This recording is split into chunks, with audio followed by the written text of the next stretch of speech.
Meus queridos amigos, companheiros de ideal espírita, boa tarde. Que Deus, o nosso Pai, continue a nos envolver e a nos manter em suas doces vibrações de paz. Monesh era um menino de 4 anos de idade que vivia na cidade de Chandagali, na Índia. Vivia com a sua mãe viúva, que cuidava da criança com esmerado carinho. Certa manhã, quando ela estava lhe banhando, ele fez uma traquinagem qualquer e ela lhe deu uma palmada no bumbum.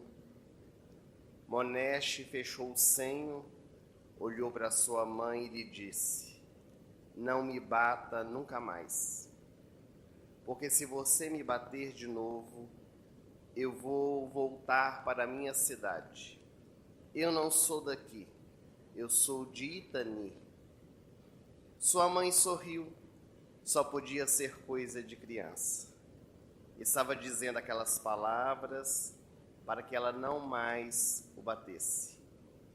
Mas no dia seguinte, logo que amanheceu, quando eles estavam tomando o café da manhã, Monesh olhou para sua mãe e lhe disse: "Mamãe, eu estou com uma estranha saudade. Eu estou com saudades da minha esposa.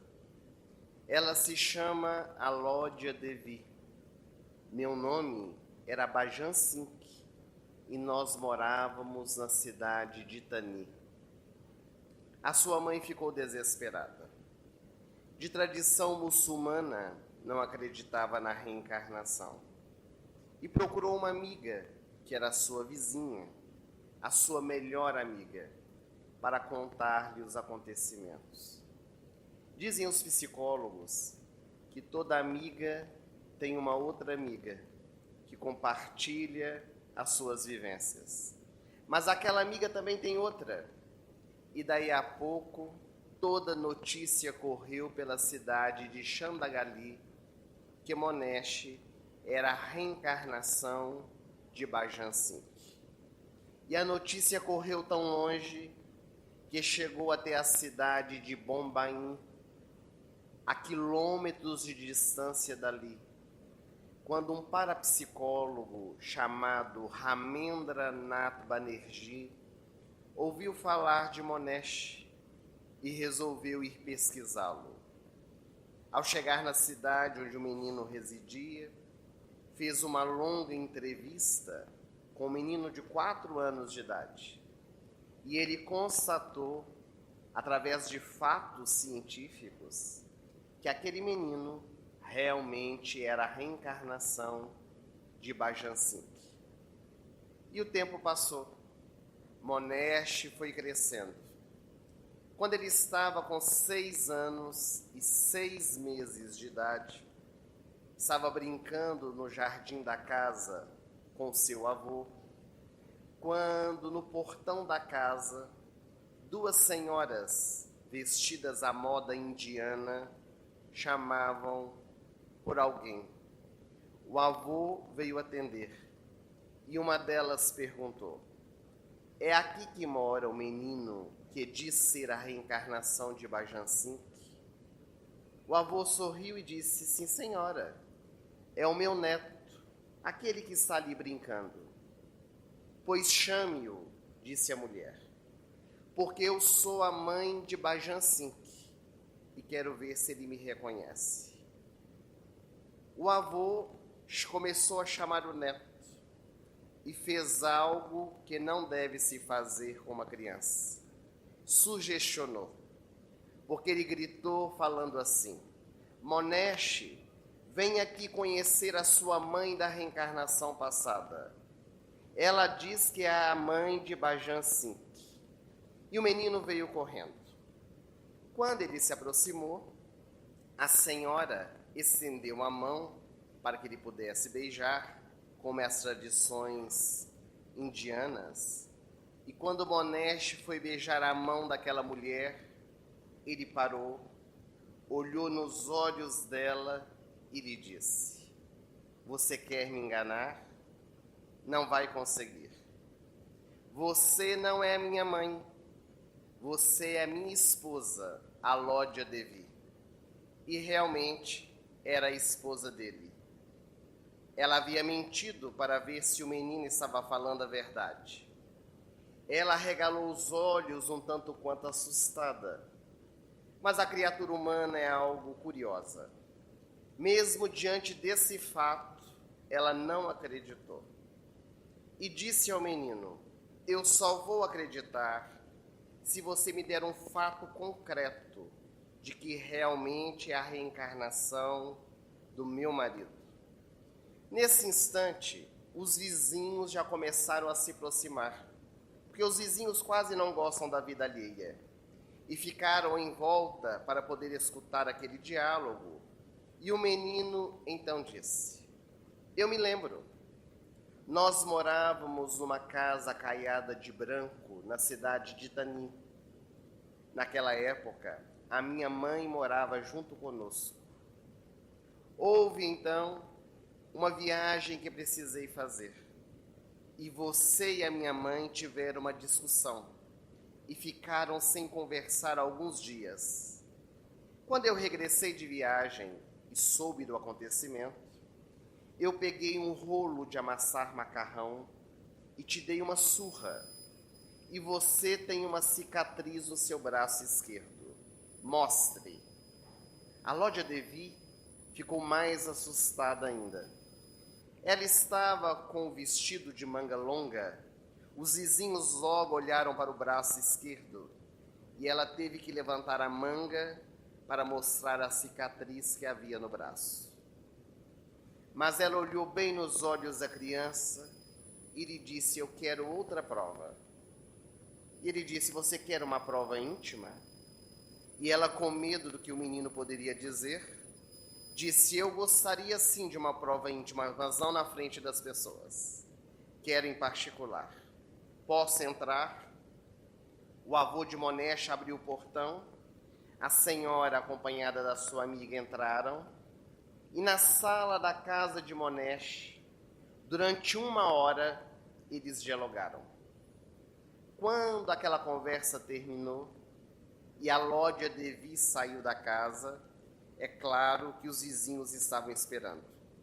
E eles perguntaram: e então, esse menino é ou não é a reencarnação do seu marido?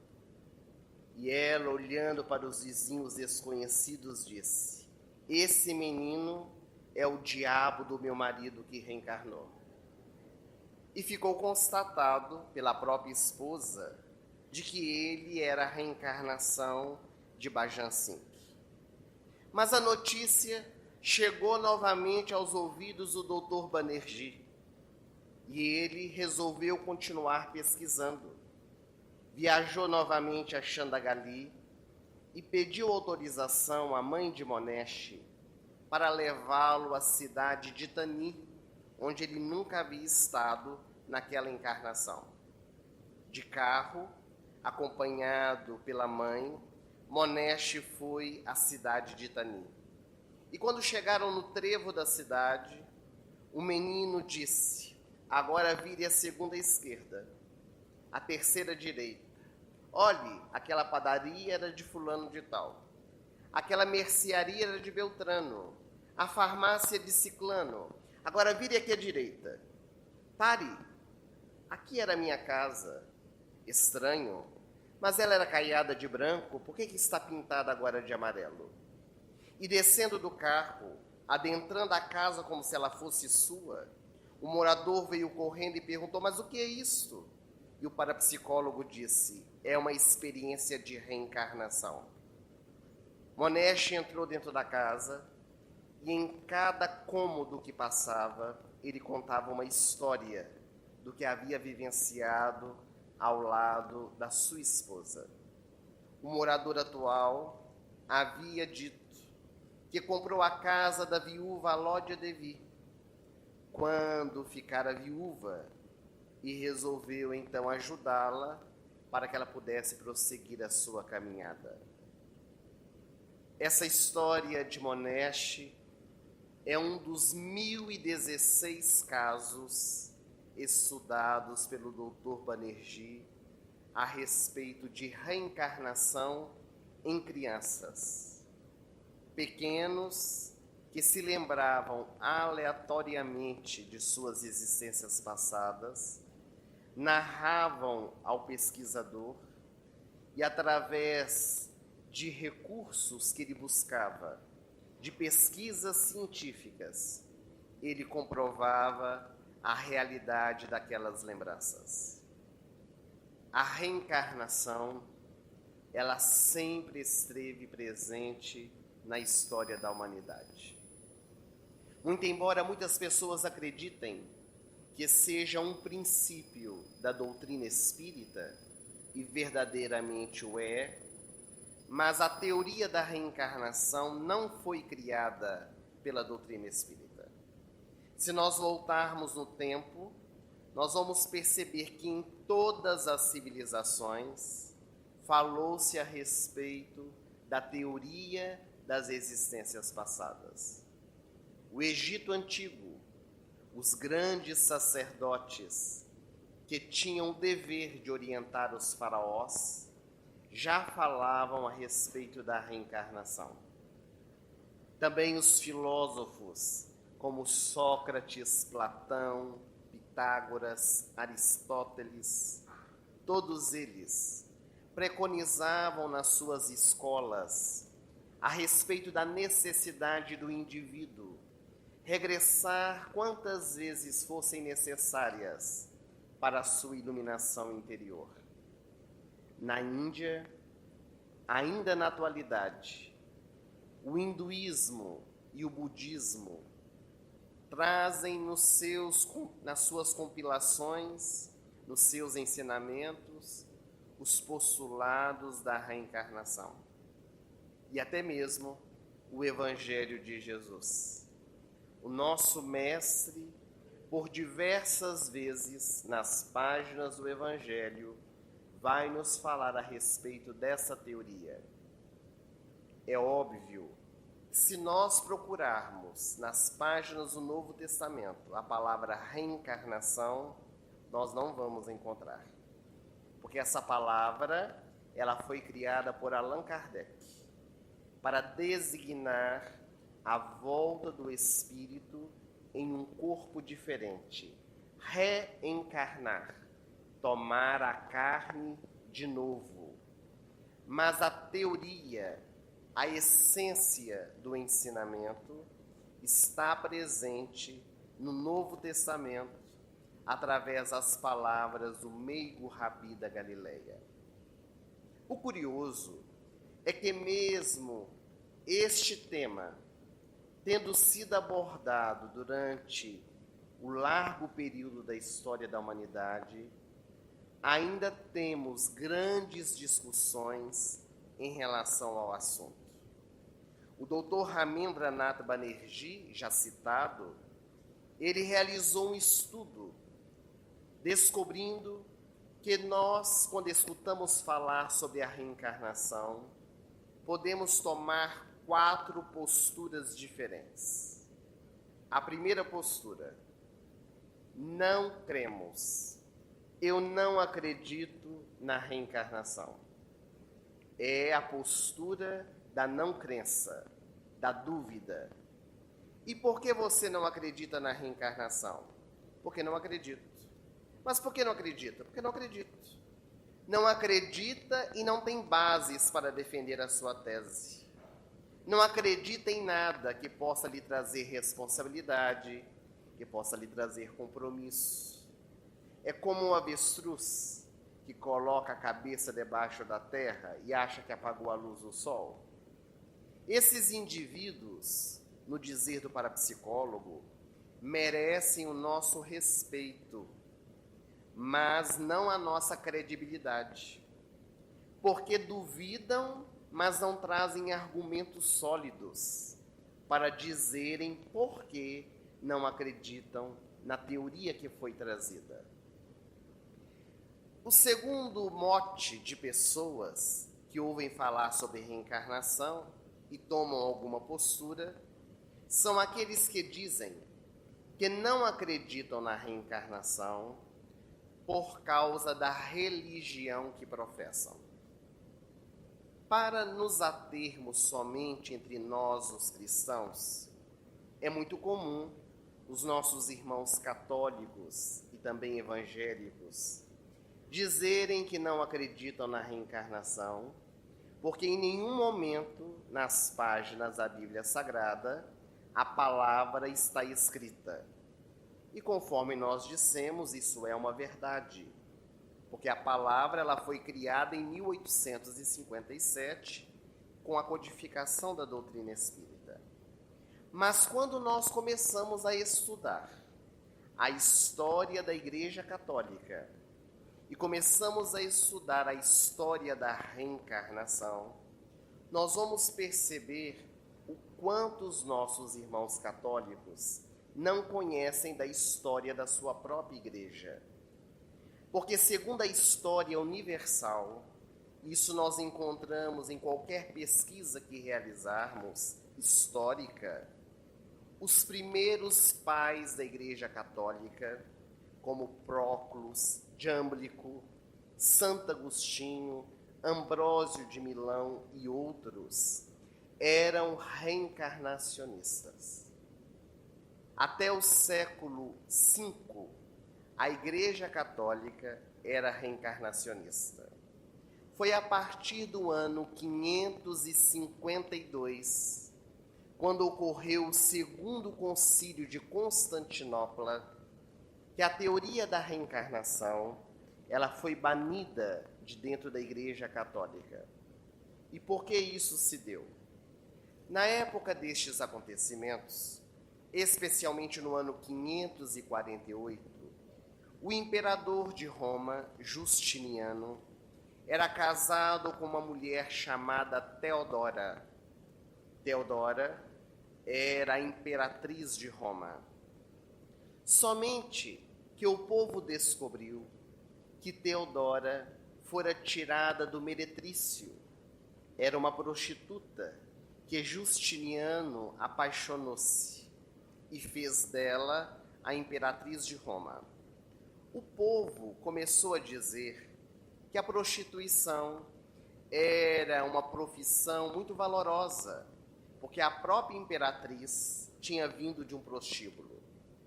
Quando ela escutou esses comentários, envolvida pelo ódio, ela mandou matar todas as prostitutas que haviam na cidade.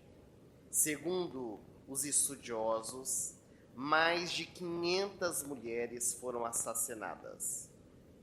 E quando essas mulheres foram mortas, o povo que era reencarnacionista começou a dizer que Teodora teria que se reencarnar várias vezes para poder quitar os débitos das mortes que ela havia provocado. No ano 548, quando ela estava no leito de morte, Justiniano a amava profundamente, era alucinado por ela.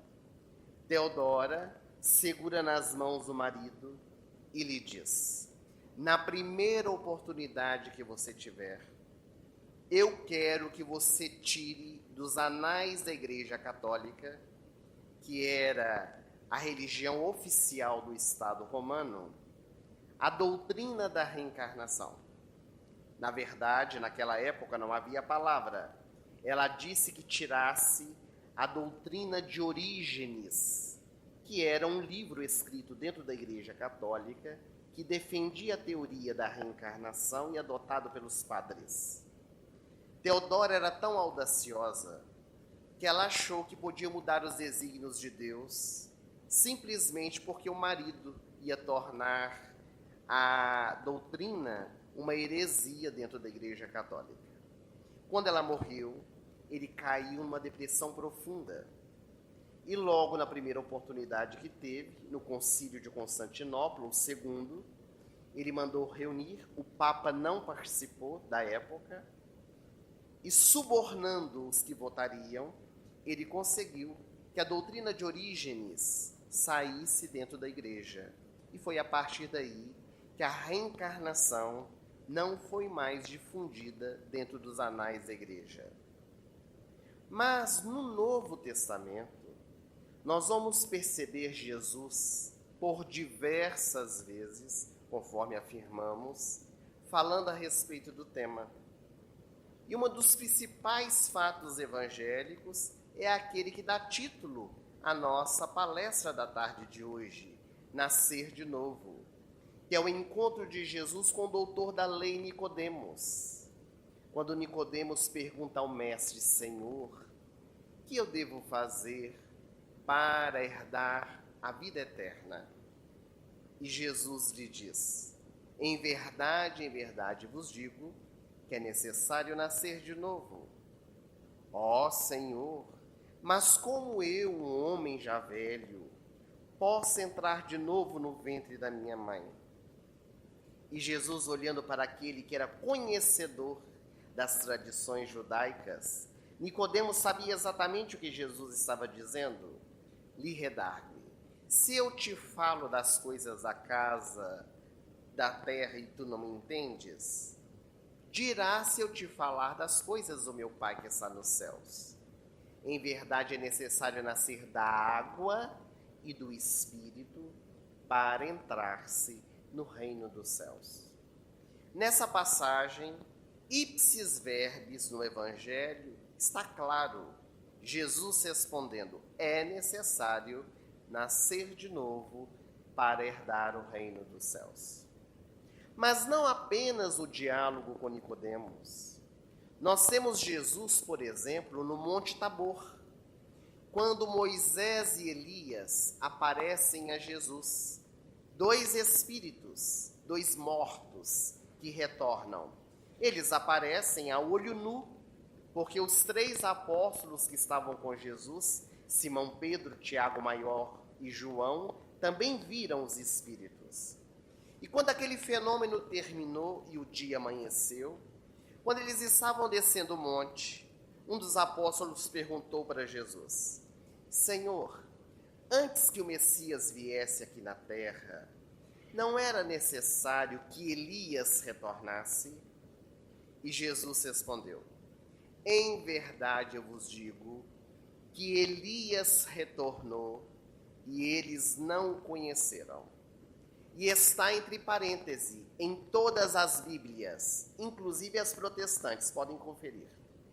E os apóstolos entenderam que Jesus falava de João Batista, porque João Batista era a reencarnação de Elias, o precursor da vinda de Jesus aqui na terra, o que veio anunciar a sua chegada.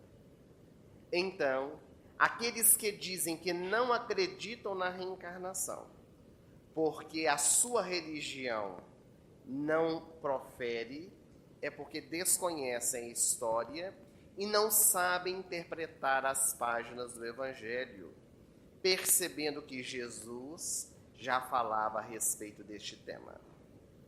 A terceira postura que podemos assumir diante do assunto, quando alguém nos aborda sobre a reencarnação, é a postura: eu acredito na reencarnação.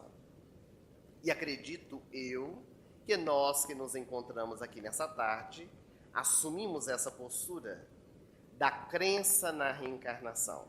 Porque nós que somos espíritas, estudamos e trabalhamos com a tese de que nós temos várias experiências reencarnatórias, como oportunidade bendita que a divindade nos dá para o nosso progresso espiritual.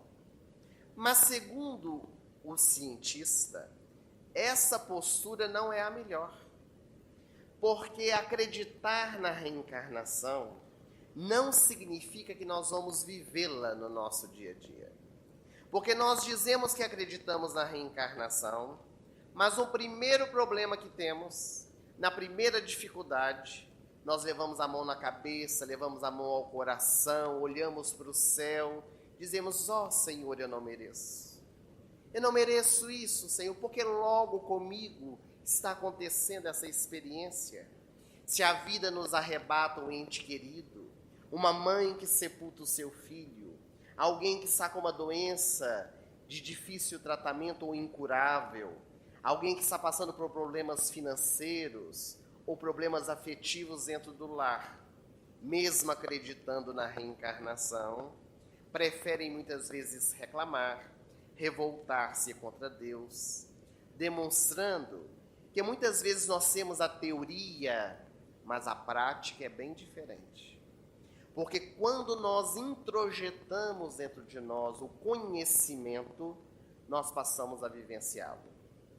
Não é aplaudir o sofrimento e nem desejar que ele chegue na nossa vida. Mas quando ele se apresenta, nós passamos a vivenciá-lo de maneira diferente.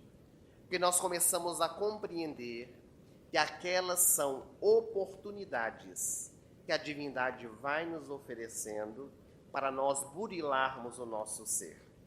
Porque no nosso movimento espírita, nós temos o verso de dizer que reencarnação é para pagar os erros do passado. Como se Deus fosse um agiota que ficasse assentado no seu trono para cobrar juros dos erros que nós cometemos. Ninguém está aqui na Terra para pagar coisa alguma. Nós estamos aqui para podermos estar bem conosco mesmo, com a nossa consciência. Porque não é Deus que nos cobra, somos nós mesmos que nos cobramos as atitudes equivocadas que tomamos. A partir do momento em que vamos sendo iluminados, que vamos compreendendo a nossa vida, vamos percebendo os nossos erros pelo autodescobrimento e burilamos para fazer brilhar a nossa luz. E Deus, na sua infinita misericórdia, vai nos facultando várias oportunidades para que justamente nós possamos trabalhar esses recursos e alcançarmos a nossa plenitude. Segundo o parapsicólogo Banerjee, a quarta postura é a ideal. Ele, que é um estudioso, é claro, ele diz que a postura daquele que não acredita e nem deixa de acreditar. Espera fatos que comprovem. Essa postura ele chamou de postura científica, porque contra fatos não há argumentos. E muito embora a ciência convencional do mundo ela seja materialista, nós encontramos na atualidade diversos estudiosos que se debruçam no estudo da reencarnação, em laboratório, dentro de consultórios, para em bases seguras argumentar sobre essa teoria. Nós já citamos o Dr. Banerjee com 1016 casos. Quando ele mudou-se para os Estados Unidos, ele abriu espaço para que um outro estudioso, também conhecido muito na mídia, o Dr. Ian Stevenson, pudesse estudar em Nova York diversos casos de reencarnação. Temos na atualidade um grande estudioso deste tema, que é o Dr. Brian Weiss, que escreveu um best-seller que se chama Muitas Vidas, Muitos Mestres, inclusive contando neste livro uma história de uma brasileira que se tratou com ele e que relatou as suas experiências de vidas passadas. Então, a terapia de vidas passadas, chamada TVPs, é a maior prova que nós temos da reencarnação no meio científico, porque foram pessoas que, induzidas ou com recordações espontâneas, puderam se lembrar de existências passadas. E esses estudiosos foram pesquisar, foram nos locais, fizeram perguntas que jamais aquelas pessoas poderiam saber. E elas trouxeram as respostas coerentes, trazendo a veracidade daqueles fatos. Muitas pessoas dizem que não acreditam na reencarnação porque não se lembram das suas existências passadas. E muitas pessoas têm o desejo enorme de se lembrarem. Mas o esquecimento do passado é uma grande dádiva que Deus nos dá. Porque passado, como o próprio nome indica, já passou. Ninguém volta ao passado para reconstruí-lo. Nós podemos mudar o presente para construir um futuro melhor. Do que adianta o indivíduo recordar-se do passado para ficar remoendo culpas, para ficar lamentando e batendo no peito? Por exemplo, nós sabemos que nas nossas famílias nós nos encontramos para fortalecer os nossos elos. E que na atual conjuntura da nossa evolução, dentro da nossa família nós encontramos os nossos maiores inimigos. Imaginemos se nós recordássemos que o nosso filho de hoje nos matou na existência passada para ficar com a nossa fortuna. Como seria a nossa relação com ele na atualidade? Nós já trazemos tantos conflitos, ainda lembrando disso, todos os instantes teríamos medo que essa história se repetisse. Ou se nós soubéssemos que a nossa esposa, o nosso marido, nos traiu com o nosso melhor amigo, que frequenta a nossa casa todos os dias, como nós lidaríamos com isso? Vendo o nosso amigo na nossa casa, ao lado da nossa esposa, acreditando que isso poderia acontecer novamente. Além do que, muitas pessoas, quando vão procurar a terapia de vidas passadas, por curiosidade, a maioria só dizem ser reis, rainhas, faraós e Cleópatras existem aos montes na sociedade. Ninguém lembra que foi varredor de rua, que foi camponês, que foi mendigo, somente grandes personalidades. Aliás, Chico Xavier conta uma experiência com ele acontecida quando morava em Pedro Leopoldo. Na década de 50, quando as terapias psicológicas eram muito caras e somente pessoas muito ricas faziam, uma senhora foi visitá-lo, muito rica, morava aqui em Belo Horizonte, e ela saiu da terapia para ir direto falar com Chico Xavier. Porque naquele dia, de maneira espontânea, ela teve uma recordação da sua vida passada. E ela chegou chorando na casa espírita. Segurou nas mãos do Chico e lhe disse: Chico, Chico, eu queria te contar que hoje eu tive uma regressão de memória espontânea. E eu me lembrei da minha encarnação passada. O senhor não vai acreditar.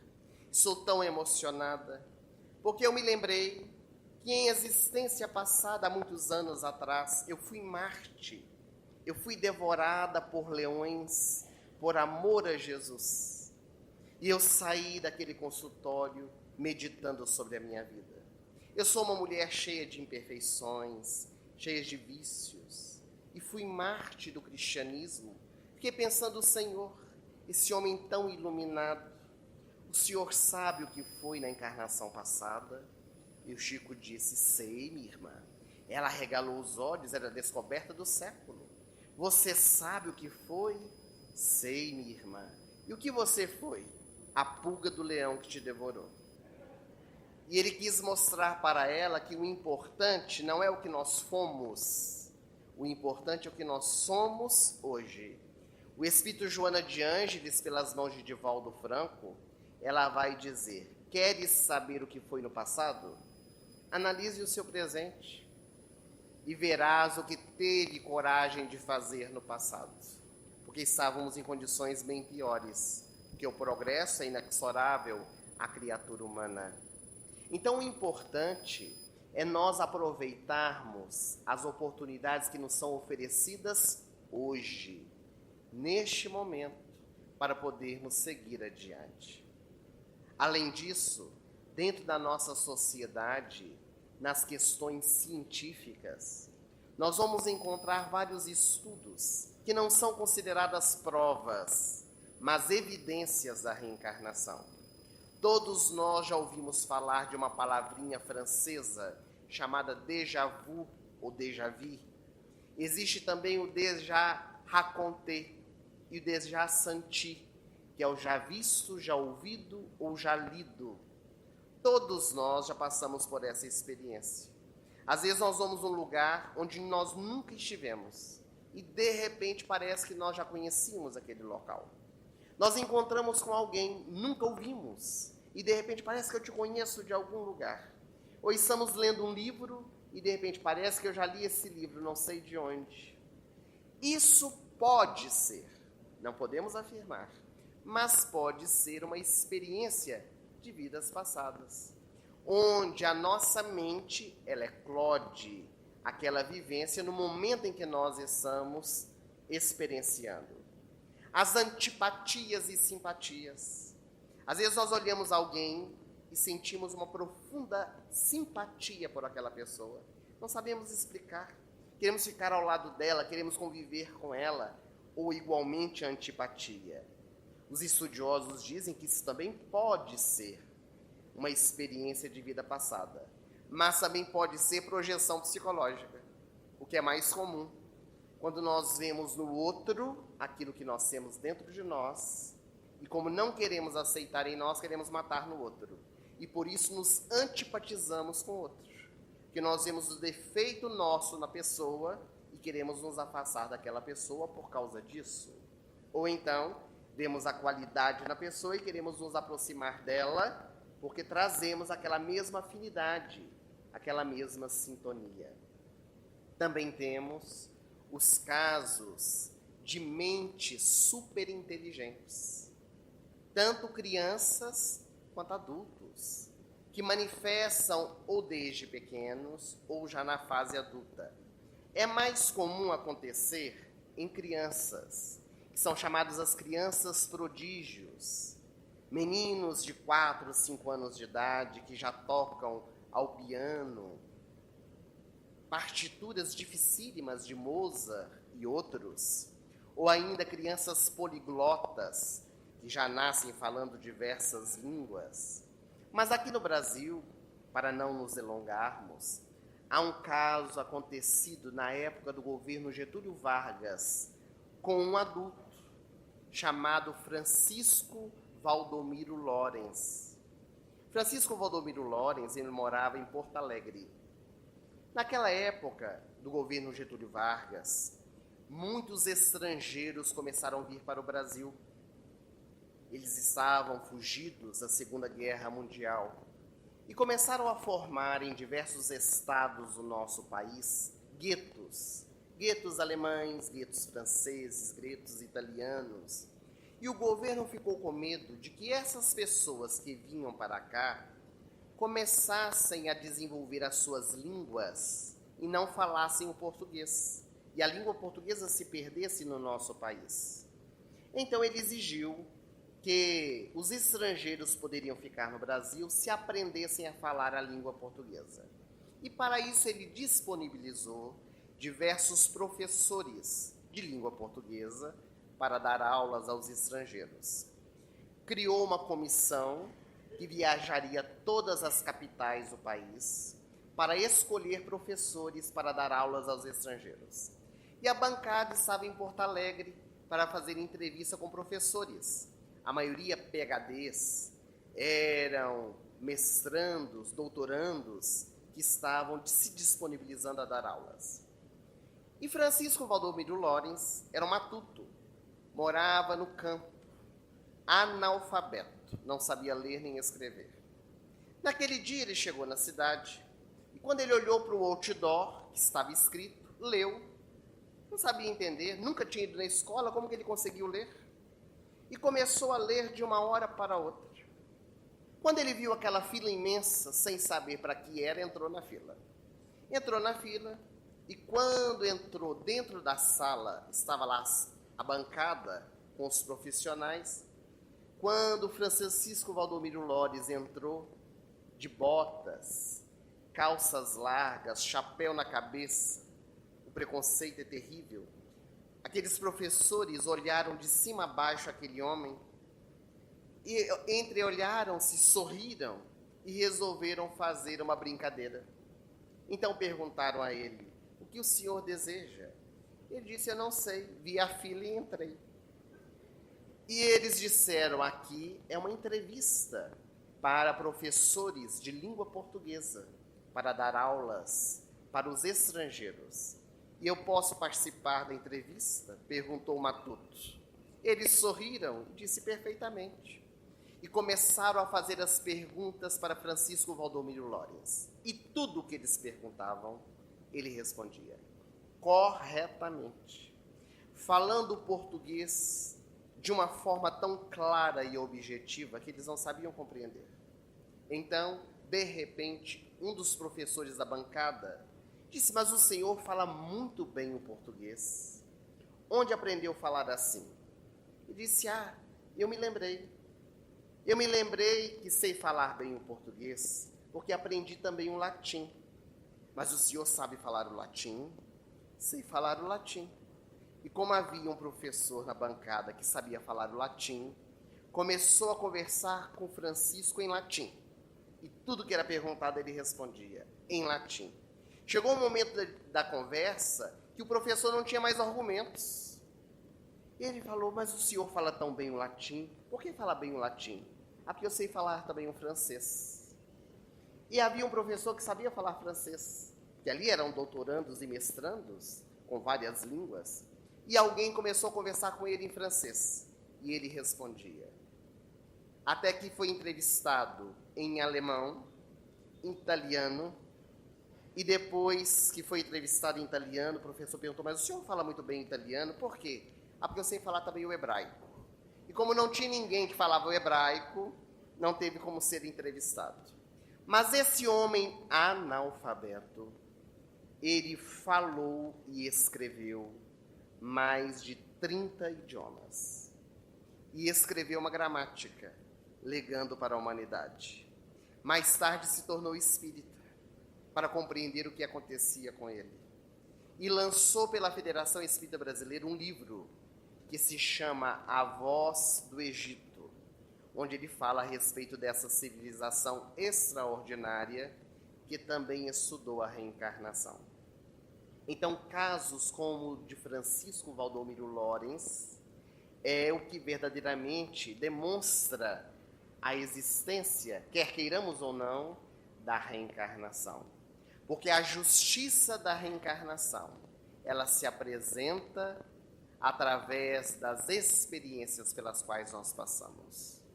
É o que explica toda a diversidade que há no mundo, ricos e pobres, miseráveis, também aqueles que vivem 5 meses, outros 90 anos, saudáveis e doentes.